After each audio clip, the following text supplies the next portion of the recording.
This is VOA News. I'm Diane Roberts. The United Nations' top official in Sudan says the country's warring generals have agreed to send representatives for negotiations, which could potentially take place in Saudi Arabia.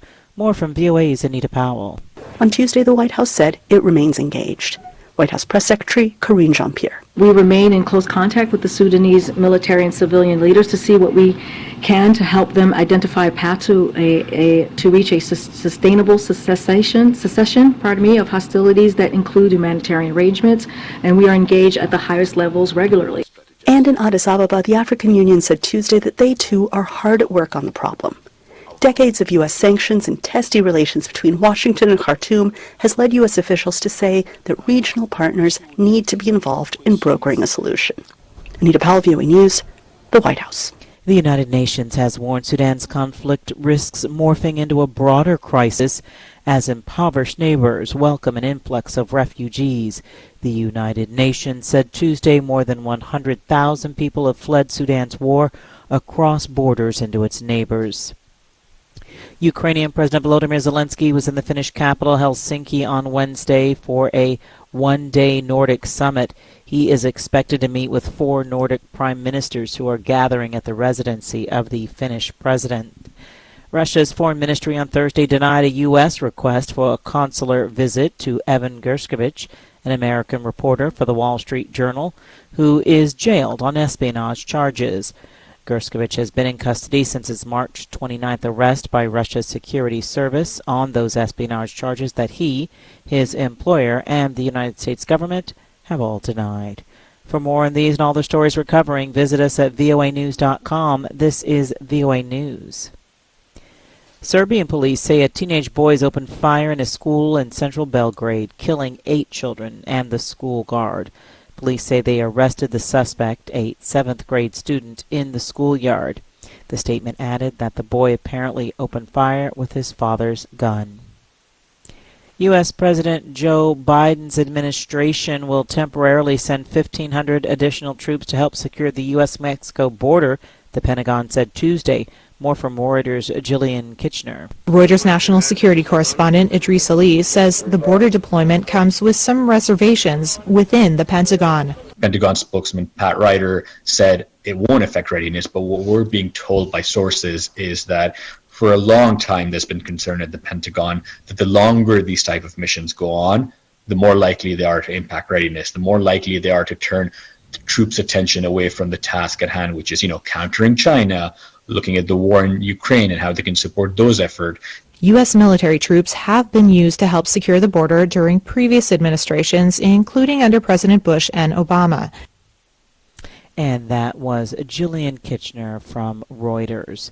The growing threat of far-right extremism in Australia has prompted opposition lawmakers to propose a new law to federally criminalize the public display of Nazi symbols. VOA's Phil Mercer reports. A parliamentary inquiry in Australia's federal parliament Tuesday heard the Nazi salute and swastika were universally recognised symbols of mass murder and hate that have been weaponised by far-right extremists. The Australian Senate's Legal and Constitutional Affairs Committee is considering a proposed new law introduced by the Shadow Attorney General Michaelia Cash, a member of Australia's Conservative opposition. Her bill was introduced in Parliament just days after a group of men repeatedly performed the Sieg Heil salute on the steps of Victoria's State Parliament in March. Phil Mercer for VOA News, Sydney. Heavy rains, flooding, and mudslides have killed at least 55 people in western Rwanda, according to local reports quoting Rwandan Red Cross and government officials. More are expected to die from the floods.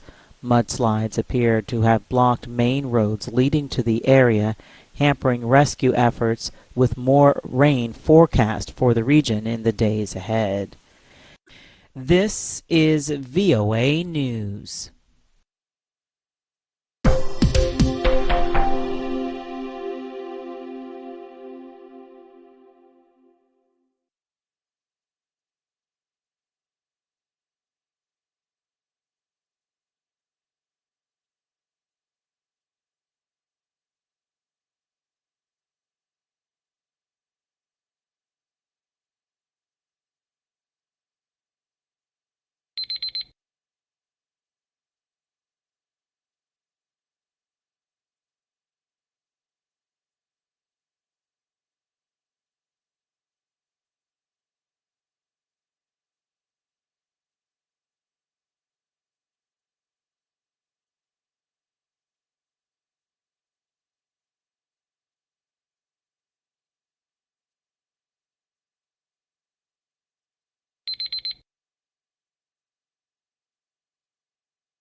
Thank you for watching. Can you do me a favor? Please leave a comment in the comment section below. That would really help. Thank you, and see you again soon.